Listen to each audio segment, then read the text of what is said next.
नमस्कार दर्शकों, अभी हम मौजूद हैं सतलोक आश्रम कुरुक्षेत्र में।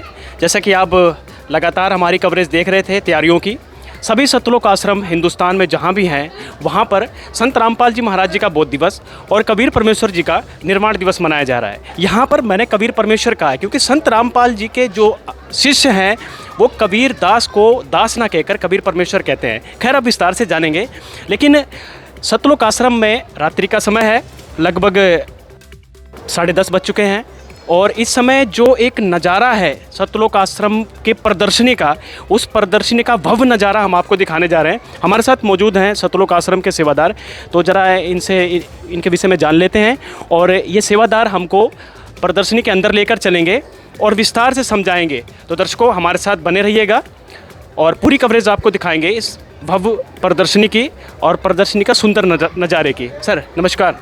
सत साहेब जी। क्या नाम है सर? राकेश दास। राकेश दास जी, आप यहाँ पर सेवा करते हैं? जी बिल्कुल। तो सर प्रदर्शनी के अंदर हमारे दर्शकों को दिखाएंगे कि क्या कुछ है प्रदर्शनी के अंदर, क्या क्या आपने लगा रखा है फ्लैक्स वगैरह, और किस तरीके से आप लोग समझाते हैं यहाँ पर जो नए श्रद्धालु आते हैं?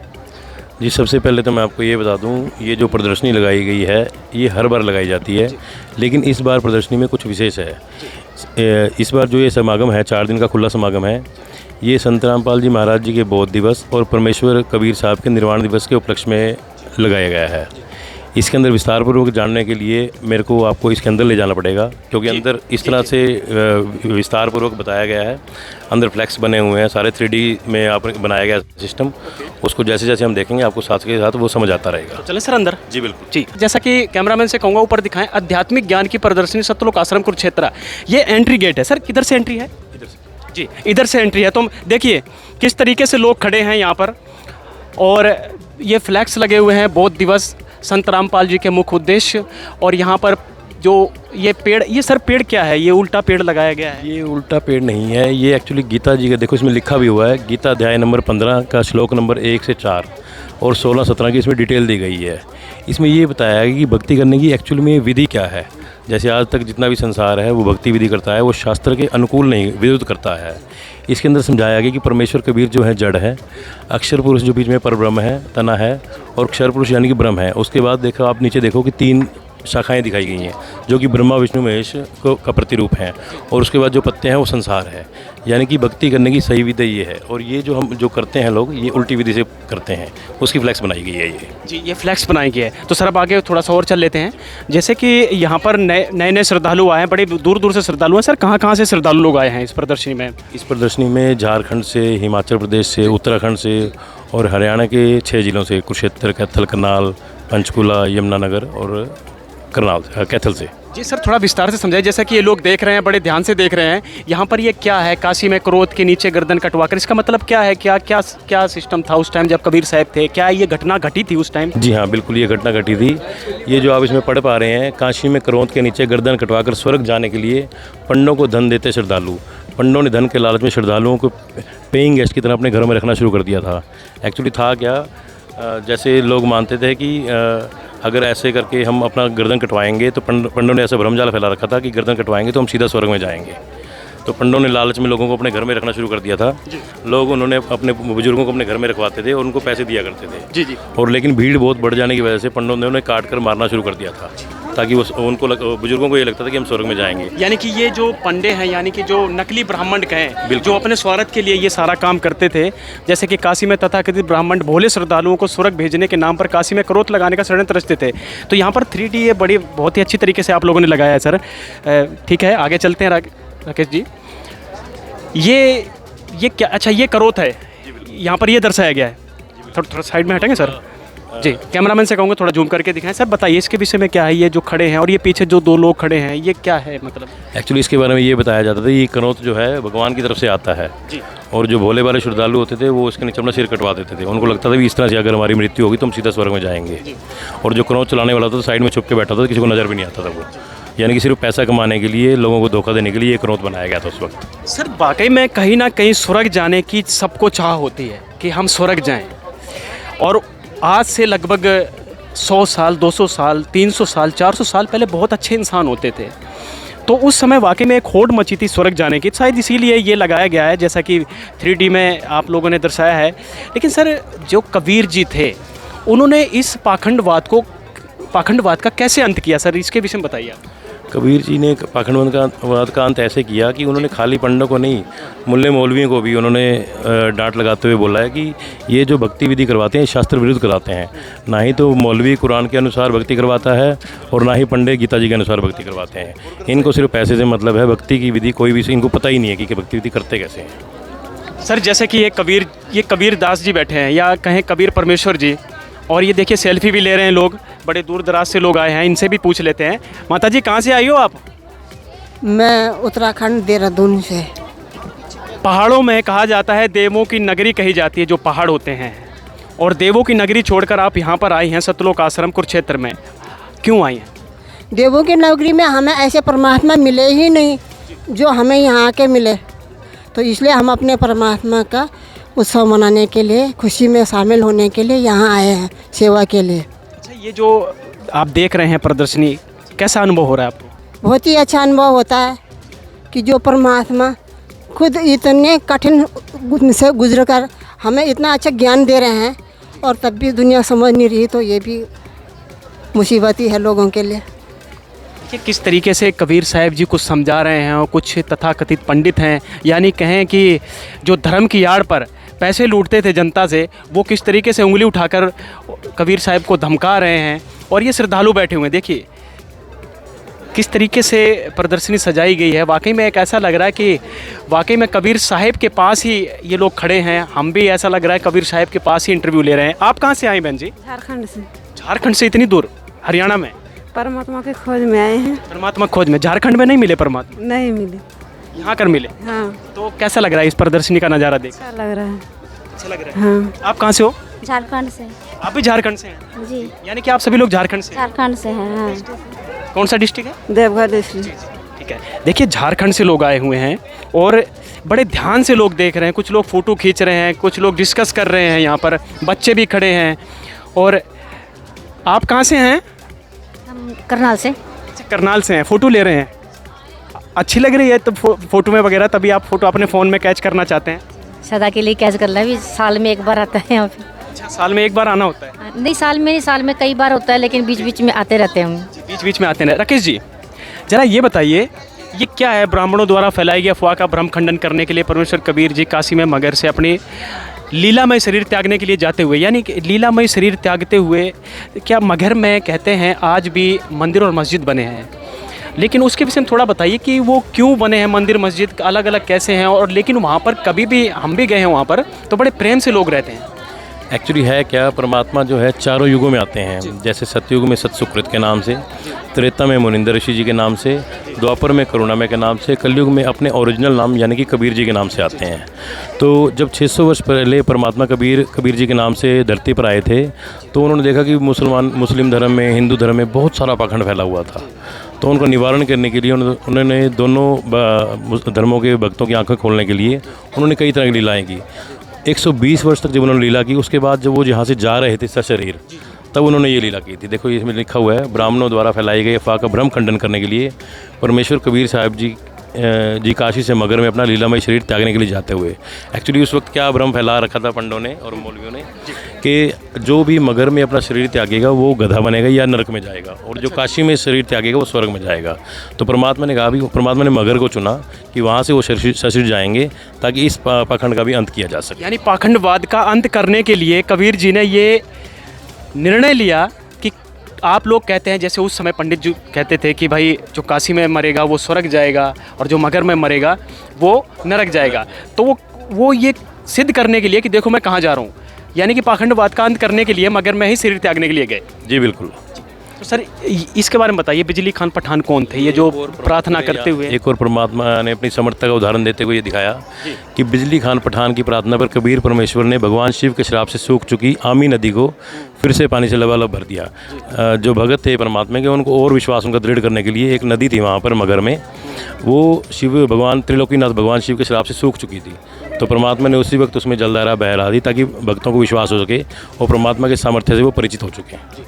जी बिल्कुल, एक बहुत ही अच्छा नज़ारा देखने को मिल रहा है। जो श्रद्धालु खड़े हैं, देखिए जो भी जैसे झारखंड से लोग आए हैं वो झारखंड वाले अपने ग्रुप में खड़े हैं, कुछ हरियाणा के माताएं बहनें, कुछ भाई बंधु हैं वो अपने ग्रुप में खड़े हैं, जो उत्तराखंड से आए हैं वो अपने ग्रुप में खड़े हैं।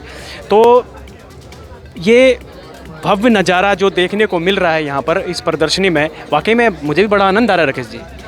देखो, ये परमात्मा की पाने की चाह हर आत्मा को होती है, और यदि परमात्मा की चर्चा हो, परमात्मा अपने शरण में ले लें, तो उस जैसा आनंद कहीं हो भी नहीं सकता। थोड़ा आप बताएंगे इसके आगे ये जो क्या ये प्रदर्शनी में लगा रखा है आपने? थोड़ा हटिएगा सर, हटेंगे थोड़ा, एक्सक्यूज मी। जी, मैं इसके बारे में भी आपको बताना चाहूँगा। हुआ क्या, जब 120 वर्ष की लीला के बाद परमेश्वर कबीर साहब सहशरीर जब जाने लगे थे, तो उनके जो भगत थे वो हिंदू भी थे, मुस्लिम भी थे। तो जब वो जाने लगे तो उनको लगा कि वो शरीर अपना छोड़ कर जाएंगे, तो वो शरीर को हिंदुओं ने भी तैयारी कर ली और मुसलमानों भी तैयारी कर ली कि इनका शरीर हम अपने कब्जे में ले लेंगे और उनका अंतिम संस्कार अपने हिसाब से करेंगे। तो बिजली खान पठान जो उस वक्त वहाँ के नवाब थे, और वीरदीप सिंह बघेल वो भी वहाँ के राजा थे, साथ वाले एरिया के, तो वो अपनी अपनी सेना लेकर आ गए थे कि जैसे ही परमात्मा अपना शरीर छोड़ के जाएंगे उस पर हम कब्जा कर लेंगे और अपने हिसाब से, अपने धर्म के हिसाब से उनके शरीर का अंतिम संस्कार करेंगे। जबकि ऐसा हुआ नहीं, परमात्मा सशरीर ही आते हैं और सशरीर ही जाते हैं। यानी कि ठीक है सर, उसके विषय में तो बाद में चर्चा करेंगे, लेकिन एक बार हम प्रदर्शनी का नज़ारा देख लेते हैं। देखिए, यानी कि अलग अलग तरीके से आप लोगों ने लगा रखा है। ये पंडित जी क्या पत्रे में देख रहे हैं? ये पंडित जी नहीं, कुछ नहीं देख रहे हैं, ये देख रहे हैं कि ये जो हो रहा है वो सही हो रहा है, जो ऐसा लिखा भी हुआ कहीं नहीं लिखा हुआ। देखो ऊपर, आप एक बार कैमरामैन से बोलना कि ऊपर दिखाएंगे, सशरीर सतलोक जाते कबीर परमेश्वर। वहाँ मौजूद पंडितों ने अपने पोथी पत्रों को जांचा परखा तो पाया कि कबीर परमेश्वर ने तो स्वर्ग से भी ऊपर किसी लोक में गए हैं। उनके पार्थिव शरीर की इस जगह सुगंधित फूल मिले। वो अपने पोथी पत्रों में जांचने की कोशिश कर रहे हैं, लेकिन उनके पोथी पत्रों में एक लिमिट तक ही ज्ञान है, उनका ज्ञान वहाँ पहुँच ही नहीं सकता जहाँ तक परमात्मा रहते हैं। कुछ ऐसे कहते हैं धर्म गुरु हैं, या कहें कुछ राजनेता भी हैं जो धर्म की आड़ पे राजनीति करते हैं, हिंदू मुसलमानों को अलग करने की कोशिश करते हैं। इस विषय में क्या कहेंगे? क्योंकि यहाँ पर जो कबीर जी ने एक मिसाल कायम की आज से 600 साल पहले, जैसा कि ये बता रहे थे श्रद्धालु, एक जो संत रामपाल जी के शिष्य हैं, जैसे कि आप हैं शिष्य, कि यहाँ पर गृह युद्ध छिड़ना था। उसके विषय में थोड़ा बताइए कि गृह युद्ध क्यों छिड़ना था, या पहले से पता था, ये निर्धारित था, जो कबीर जी ने उसको टाल दिया? और जो गृह युद्ध हिंदू मुसलमान में छिड़ना था, यानी वहाँ पर हज़ारों लाखों लाशें कट मर के आपस में लड़ मर के मरनी थी, वो आपस में रो रहे हैं, एक दूसरे से गले लग कर के भावुक हो रहे हैं। एक्चुअली है क्या, सभी जितने भी पृथ्वी पर जीव मनुष्य रहते हैं, उनके सबके दिमाग में ये भर दिया गया कि तुम्हारा धर्म ही सर्वश्रेष्ठ है, जबकि सच्चाई ये नहीं है। सभी परमात्मा के बच्चे हैं, सब बराबर हैं, कोई धर्म बड़ा छोटा नहीं है। परमात्मा हमारे सतगुरु रामपाल जी भगवान भी फरमाते हैं कि जीव हमारी जाति है, मानव धर्म हमारा, हिंदू मुस्लिम सिख ईसाई धर्म नहीं कोई न्यारा। उसी आधार पर जब 600 वर्ष पहले परमात्मा आए थे, जब वो अपने सतलोक वापस जा रहे थे उन्हें लीला करके, तो जब इनके शरीर पे कब्जा करने के लिए हिंदू मुसलमान दोनों में होड़ लगी थी, उनके लड़ने का खतरा पैदा था। अगर लड़ाई होती तो बहुत लोग मरते। तो परमात्मा ने संदेश दे के कहे, आप सब मेरे बच्चे हो, लड़ने की कोई ज़रूरत नहीं है। और उनका जब वो गए तो उनके जो पार्थिव शरीर की जगह वहाँ पर फूल मिले थे। सर, उन फूलों का क्या हुआ फिर? फूलों का क्या हुआ? फूलों को हिंदू और मुसलमान ने आपस में आधा बांट लिया था, और वहाँ पर उनकी यादगार बनाई गई थी। देखिए यहाँ पे हमने बना भी रखा है इसका एग्जाम्पल। कैमरामैन से कहूँगा एक बार वो यादगार दिखाएं जी। ये आज मगहर में है, हम भी देखकर आए हैं, कई बार हम जाते हैं। तो सर, इस यादगार के बारे में बताइए, जो फूल आधे आधे बांटे थे, क्या हिंदू मुसलमान भाइयों ने? जी बिल्कुल, दोनों ने आधे आधे बांट लिए थे। एक तरफ एग्जाम्पल देख सकते हैं, मुसलमानों द्वारा निर्मित यादगार मस्जिद और हिंदुओं द्वारा निर्मित यादगार मंदिर। सर, जो आप कह रहे थे वो नदी आमी नदी, जी आमी नदी थी, उसके विषय में क्या है?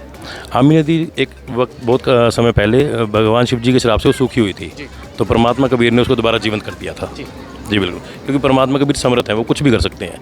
वो आयु भी बढ़ा सकते हैं किसी की, अगर किसी की आयु समाप्त होगी हो, किसी को बड़े से बड़ा रोग हो रखा हो, कैंसर हो, एड्स हो, या कोई भी अन्य बीमारी हो, उसको समाप्त कर सकते हैं। इस चीज़ का वर्णन हमारे वेदों में, ग्रंथों में, सब जगह है। उसमें लिखा हुआ है कि आप कोई भी कष्ट हर लेते हैं परमात्मा। ठीक है सर, जैसा कि यहाँ पे लगाया हुआ है कि जगत गुरु संत रामपाल जी महाराज जी के मंगल प्रवचन अवश्य देखिए प्रतिदिन साधना टीवी पर शाम 7:30 से 8:30 बजे तक। अब ये तो कबीर जी जो निर्वाण दिवस है, जो कि आप यहाँ पर कई लोगों से मैंने बात की आने से पहले कि निर्वाण दिवस क्यों मनाते हैं, कि कबीर साहब सहशरीर सतलोक गए थे। तो ये जो भंडारा, विशाल भंडारा पूरे विश्व को आमंत्रित करके खिलाया जा रहा है, या कहें उनको बुलाया जा रहा है, तो सर एक तो कबीर परमेश्वर निर्माण दिवस के उपलक्ष्य में, तो दूसरा संत रामपाल जी महाराज जी के बोध दिवस में। बोध दिवस का मतलब क्या है? बौद्ध दिवस का मतलब है इसी दिन उन्होंने स्वामी रामदेव जी से नाम दीक्षा ली थी, इसलिए उसको उनके बौद्ध दिवस के रूप में मनाया जाता है हमेशा। ठीक है, यानी कि जिस दिन बोध हो जाए, ज्ञान हो जाए, ठीक है, इसका मतलब ये है। तो यहाँ देखिए, यहाँ पर ये 3D प्रदर्शनी सजाई भी गई है, जैसा कि थोड़ा हटिए माता जी, थोड़ा साइड दीजिएगा। ये कैमरामैन से कहूँगा थोड़ा जूम करके दिखाएं अच्छे तरीके से। संत रामपाल जी महाराज जो कि अपने गुरुदेव के चरणों में बैठे हुए हैं, और ये स्वामी रामदेवानंद जी महाराज और कुछ श्रद्धालु इधर बैठे हुए हैं।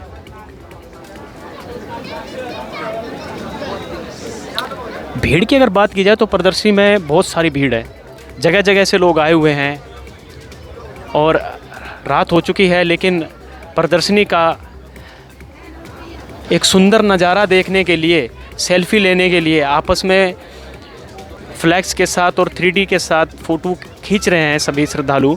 देखिए किस तरीके से फ़ोटो खींच रहे हैं। और यहाँ पर ये दूसरा जो है, यहाँ पर 3D फ़ोटो लगाई गई है। यहाँ पर भी यही दर्शाया गया है कि संत रामपाल जी महाराज जी का जो बौद्ध दिवस मनाया जा रहा है, इसी उपलक्ष्य में मनाया जा रहा है कि इस दिन, यानी कि 17 फरवरी को सर, 17 फरवरी जी 17 फरवरी को स्वामी रामदेवानंद जी महाराज जी ने संत रामपाल जी महाराज जी को नाम दीक्षा दी थी। मैं कैमरामैन से कहूँगा एक बार आगे आके झूम करके दिखाएं। सर, भंडारा किस तरीके का ये लिखा हुआ है, भंडारा दिया था सेक दे द्वारा झूठी चिट्ठी, इसके विषय में बताइए। ये जब परमात्मा यहाँ पे अपनी लीला कर रहे थे 600 वर्ष पहले, तो उस वक्त दिल्ली पर सिकंदर लोदी का शासन था। तो उनका जो धार्मिक गुरु था वो शेख तकी था। तो शेख तकी ने परमात्मा को बदनाम करने के लिए झूठी चिट्ठियाँ बंटवा दी थी कि कबीर जी भंडारा करवाएंगे। तो परमात्मा ने उसकी चिट्ठियों को सच में बदलते हुए 18 लाख लोगों को 3 दिन तक बहुत अच्छा सतलोक से आया हुआ भंडारा करवाया था जी। यानी कि कबीर जी की अगर शक्ति की बात की जाए, सामर्थ्यता की बात की जाए, तो वाकई में उनकी लीलाओं को कुछ लोगों ने छुपाने की कोशिश की होगी, लेकिन कहते हैं ना, सत्य को लोग छुपा नहीं सकते हैं, वो कभी ना कभी उभर के सामने आता है। तो आज वो काम संत रामपाल जी महाराज कर रहे हैं, कबीर साहिब को पूर्ण परमात्मा बता रहे हैं। खैर, इसके विषय में हम आगे बात करेंगे। और ये देखिए, जैसे कि ये युवा पीढ़ी के लोग खड़े हुए, इनसे भी जान लेते हैं। सर, क्या नाम है आपका? अरुण है भगत जी। अरुण जी, कहाँ से आए हो? कैथल से हैं भगत जी। कैथल से आए आप? सर, ये बताइए, यहाँ पर आप लोग खड़े हैं तो कहीं ना कोई तो, क्योंकि आज कॉलेजों में जाते हैं आप लोग, और जो आज युवा समाज है वो एक नशे की कगार की तरफ बढ़ रहा है, नशा बहुत करते हैं। तो आप लोग कोई नशा करते थे आप में से कोई? सर, नहीं भगत जी, नशा तो नहीं करा जी हमने कभी। हाँ जी। लेकिन बहुत लोग अभी संत रामपाल जी महाराज से जुड़े हैं, उन्होंने नशे को त्यागा है। क्योंकि हम इंटरव्यू जब लेते हैं कईयों का, तो वो कहते हैं हम पहले कोई शराब पीता था, कोई कहते हैं मैं 5 बंडल पी जाता था, वो अब बिल्कुल नशे को त्याग दिया उन्होंने। इसके विषय में सर क्या कहेंगे आप? उसके विषय में सर जी, संत रामपाल जी महाराज नशे को मुक्त कर रहे हैं। बीड़ी बंडल पहले पीते थे, आश्रम में आते थे, कहते हमारे अंदर छूट गए, ऐसी भक्ति दे रहे हैं परमात्मा। कई भक्त आते हैं तो उनके पहले नशे करते सर, उनके नशे नहीं छूट रहे थे। अच्छा। परमात्मा सतभक्ति बताते हैं तो वो अपने आप ही सब कुछ छोड़ देते हैं सर। सत भक्ति मतलब कोई जादू की पुड़िया देते हैं सूंघने के लिए या खाने के लिए, या कैसे नशा छूट जाता है? क्योंकि जो नशे केंद्र हैं वो भी सफल नहीं हो पा रहे हैं। सरकारों ने भी नशा मुक्ति केंद्र खोल रखा है, तरह तरह की दवाइयाँ चला रहे हैं, मेडिकल स्टोर में भी प्राप्त होती हैं। लेकिन संत रामपाल जी महाराज जी के दरबार में आने के बाद लोगों कितना भी नशेड़ी शराबी कबाबी क्यों ना हो, एक देवता की तरह बन जाता है। सर उनके पास सतभक्ति है, प्रमाणों के साथ सही भक्ति सर, उससे लोग खुद ही नशे से दूर हो जाते हैं सर। ऐसा बहुत सारे हैं सर भक्तों हैं यहाँ पे जो सत्संग होते हैं सर, साधन टीवी पे आते हैं चैनल पे सर, सत्संग होते लोग इंटरव्यू देते हैं, वो खुद भी कहते हैं कि मतलब हम नशे करते थे, दारू पीते थे, घर में कलेश होते थे सर। वो सतभक्ति का ज्ञान लेके, परमात्मा का ज्ञान सुना, जो उद्देश्य सुना गुरु जी का, उसके बाद वो सब कुछ छोड़ चुके हैं सर। बिल्कुल। राकेश जी ज़रा ये बताइए, सत भक्ति की इन्होंने बात की है, बहुत सारे ऐसे संत हैं वो भी कहीं ना कहीं सतभक्ति देते होंगे, तो उनके शिष्य कहीं ना कहीं लोग छुप के भी नशा कर ही लेते हैं। लेकिन संत रामपाल जी महाराज जी जो हैं, उनके शिष्य किसी प्रकार का कोई नशा नहीं करते। कौन सी सतभक्ति देते हैं आपके गुरु जी?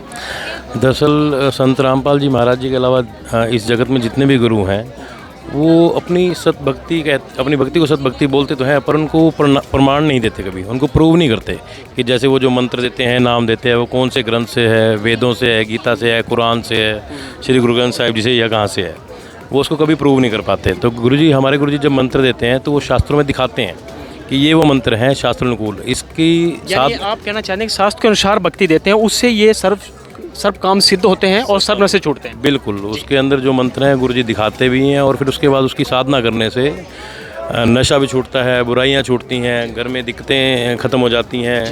ठीक है, अगर क्लेश हो, बीमारी हो, और भी कोई दिक्कतें हो, वो धीरे धीरे सारी कम होनी शुरू हो जाती हैं। और व्यक्ति को सबसे बड़ी बात है, मानव मात्र को अपने जीवन का मकसद समझ में आ जाता है कि मकसद समझ आ जाता है वाकई में।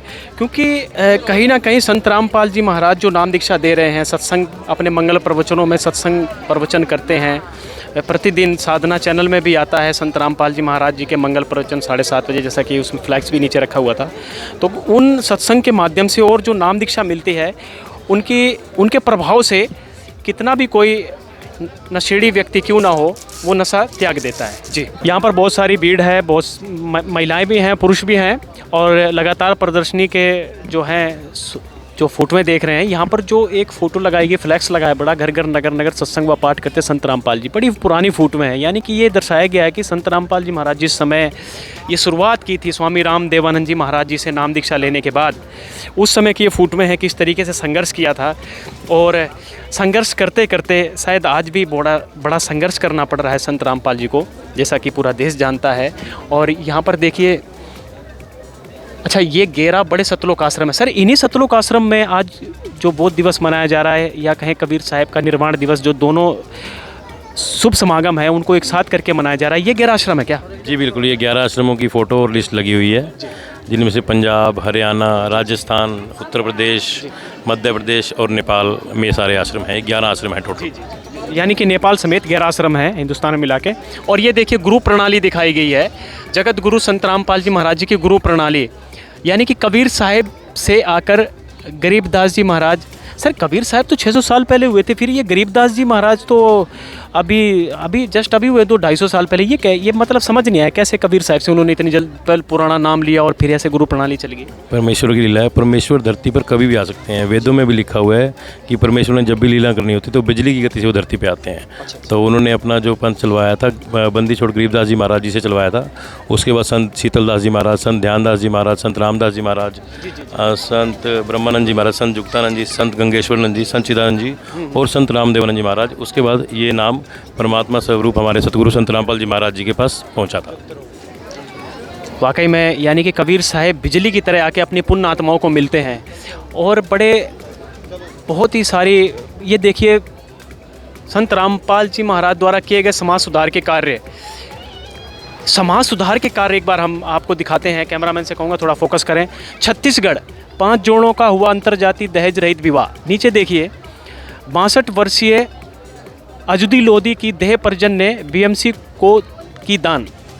और इधर देखिए बेटों ने देह दान कर मां का संकल्प पूरा किया। यानी कि वाकई में देह दान, रक्त दान, नेत्र दान, हर तरीके का संत रामपाल जी महाराज जो है समाज में बहुत बड़ा योगदान दे रहे हैं। और यहाँ पर वृद्धाश्रम में हुआ पूर्ण संत का सत्संग, सामाजिक कुरीतियों से हटकर दिया समाज को अनूठा संदेश।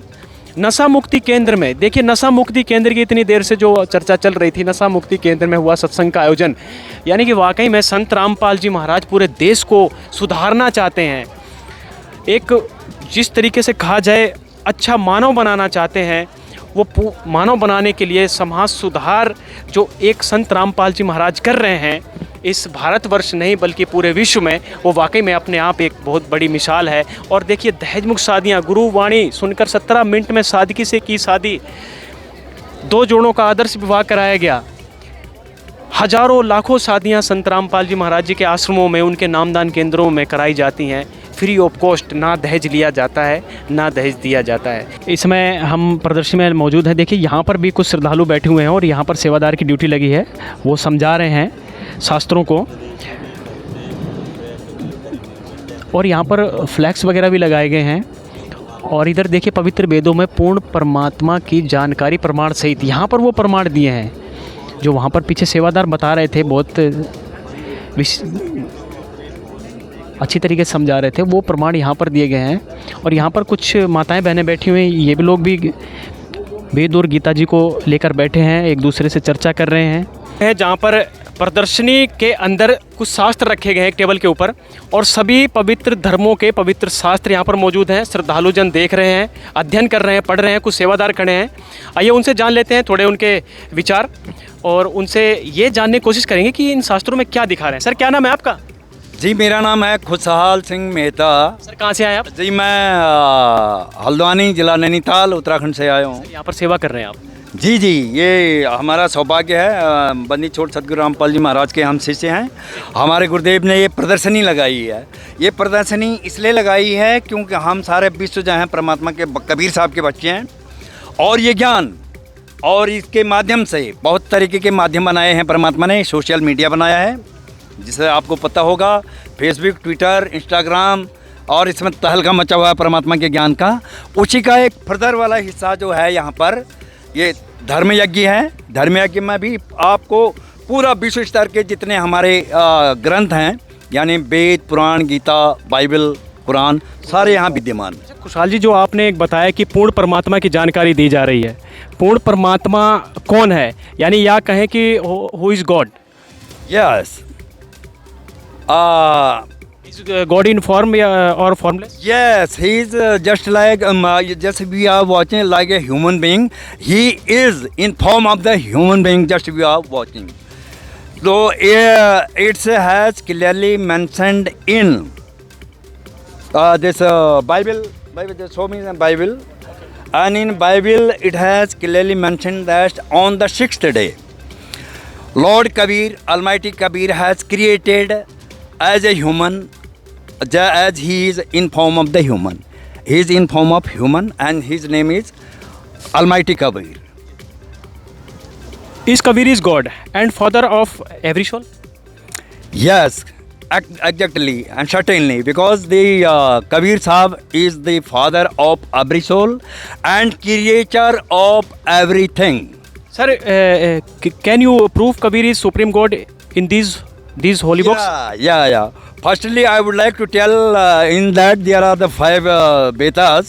One actually this Supreme Shuksham Vedas is also available here, and I would like to show you the proof from this Rig Ved, and I want to firstly tell that where it has written. It is in Rig Ved, Manda number 9, Shukta 96 and verse 17. It is clearly mentioned that शिशुम जज्ञानम हरियंत मर्जंती सुबुत गुरु कबीर गिरवी काव्य संत सोमा अतिथि रेवन.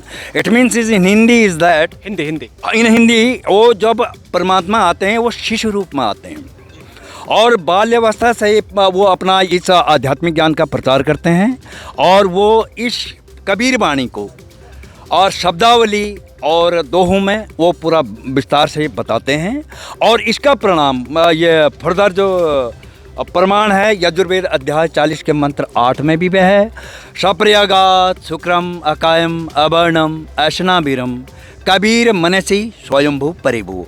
जो खुद ही अपना भी वो स्वयं प्रकट हुए हैं और दूसरों की उत्पत्ति करने वाले भी पूर्ण परमात्मा कबीर साहब हैं। ये ज्ञान हमारे परम पूज्य संत रामपाल जी महाराज, जगत गुरु तत्वदर्शी संत रामपाल जी महाराज बोल रहे हैं। और ये गीता जी के अंदर अगर कबीर साहब को आपको देखना है हम आपको बताएंगे। ये अपना गीता जी अध्याय 8 मंत्र 9 में बोला है, कविम पुराणम अनुशासम अनु अणियासम यह समृत ये सर्वस्य धाताराम अचिंत रूपम आदित्य वर्णन या तमसा प्रसाद। अर्थात इसका ये है वो परमात्मा सूक्ष्म से भी अति सूक्ष्म सबका धारण पोषण करने वाला। और वो कविम उसमें एक कोडवर्ड की तरह से बोला है कविम इसलिए बोला है क्योंकि कबीर साहब जब अपना ज्ञान प्रचार करते हैं वो तो वेद भी बोल रहा है कि वो अपनी दोहा से साखियों से अपने मतलब साधारण भाषा सरल भाषा में अपने बच्चों आप गीता जी में दिखा सकते हैं आप? जी पक्का दिखाएंगे आपको। भाई गीता कहाँ जी? श्रीमद् भगवद गीता थोड़ा दिखाइए हमारे दर्शकों को। ये पता चलेगा, ये है ना, ये आप देख लीजिए। कविम पुराणम अनुशास्तम अणु अणयासम यह समृत सर्वस्व धाताराम अचिंत रूपम आदित्य वर्णन तमसा प्रसाद। इसका हिंदी जो है अब इसमें इन्होंने सर्वज्ञ बोल रखा है जबकि ये कबीर है। यानी कवि का अर्थ आप कहना चाहेंगे कि अन्य जो धर्म गुरु उन्होंने सर्वज कर रखा है, लेकिन कवि का अर्थ कबीर होता है। कबीर, बिल्कुल यही प्रमाण वेद में भी यही बोला है, वो उन्होंने कभी कहा है, जबकि ऋग्वेद मंडल नंबर 9 सूक्त 20 के मंत्र 1 में भी बोला है प्र कबीर देवा, क्लियरली मेंशन बोला है उसमें, लेकिन उसमें उसका जो मीनिंग उसका है वो गलत कर रखा है, उसमें मेधावी कर दिया। तो परमात्मा मेधावी नहीं है, तो आप सॉरी थोड़ा सा इसका मीनिंग आप देख लो। थोड़ा आपसे एक रिक्वेस्ट है, इसमें सारा इनका हिंदी मीनिंग है, आप इसको देख लीजिए। आठवां ये है, 8वां अध्याय 9वां श्लोक। सर जैसा कि आप बता रहे हैं कि थोड़ा सा गलत यहाँ पर अनुवाद कर रखा है, क्या संत रामपाल जी ने, महाराज जी ने क्या पूरी गीता का सही अनुवाद किया है? बिल्कुल accurate, you can say more than 100%। ये मैचिंग क्या है, इसकी मेन चाबी हमारे गुरुजी बोलते हैं जो सूक्ष्म बोध है। आपको सूक्ष्म वेद भी दिखाते हैं, इसका 5 नाम है। ये सूक्ष्म वेद है, सारे वेद का सार, इसको बोलते हैं। 5 नाम है संस्कृत में, इसमें बोलते हैं 4थे अध्याय के जो 32 में बोला गीता जी में, अम बहुविधा यज्ञा विदिता ब्रह्मणे मुखे। हमारे गुरुजी बोलते हैं भाई ये सच्चिदानंद घन ब्रह्म की वाणी, इसको संस्कृत में बोला जाता है। कबीर सागर ये है, और सूक्ष्म वेद भी इसको बोलते हैं, श्वसन वेद भी इसको बोलते हैं, कबीर साखे, कबीर सागर, कबीर वाणी, ये सब परमात्मा का इसमें संपूर्ण ज्ञान होता है। उसमें बोला भी है धार्मिक अनुष्ठानों का विस्तार से वर्णन सच्चिदानंद घन ब्रह्म की वाणी में है, जो बहुत ही यानी कि कबीर वाणी में है पूर्ण परमात्मा जान के। ठीक है सर, आपसे थोड़ा जान लेते हैं, आप सिख धर्म से बिलोंग करते हैं सर, कहाँ पर लिखा हुआ है गुरु ग्रंथ साहिब में, या जिस तरह के आप बड़े थोड़ा बताएंगे सर कबीर साहिब के विषय में? यहाँ पे क्लियर लफ्ज़ों में परमात्मा कबीर है, इसके बारे में नानक देव जी हमको तिलंग महला पहला घर पहला में क्लियर होता है कि जहाँ गुरु ग्रंथ साहब में महला पहले की बात की जाती है, तो गुरु नानक देव जी को बोध के होता है, दर्शाया जाता है कि ये वाणी नानक देव जी की है, उनके मुख से उच्चारी गई है। अब इसमें जब हम आगे देखते हैं तो क्लियर लफ्ज़ों में करें, या अर्ज गुप्तम पेश तू दर गुण कौन करतार हक्का कबीर करीम तू ए परवरदिगार। यहाँ नानक देव जी हाथ जोड़ के सबसे ये कह रहे हैं कि जो मैं गुप्त से गुप्त बात आपको बताना चाहता हूँ, इसको ध्यान से सुने। हक्का कबीर करीम तू ए परवरदिगार, इस दुनिया में परमात्मा जो सबसे बड़ा परमात्मा कबीर है, वही सबकी पालना पोषण कर रहा है। उन्होंने आगे देखो, ये बाला मर्दाना वाली जीवन साखी है, इसमें भी इसी अर्थ को क्लियर लफ्ज़ों में कहा गया है, हक्का कबीर करीम तू ए परवरदिगार। ये गुरु ग्रंथ साहब है, इसमें यहाँ किसी चीज़ का अर्थ नहीं किया गया सीधा। यानी कि आप कहना चाहेंगे सर, जो सभी शास्त्रों में है, यानी कि किसी भी धर्म के शास्त्र, उसमें कबीर साहिब को ही परमात्मा बताया गया है। ठीक है, आगे चलते हैं हम।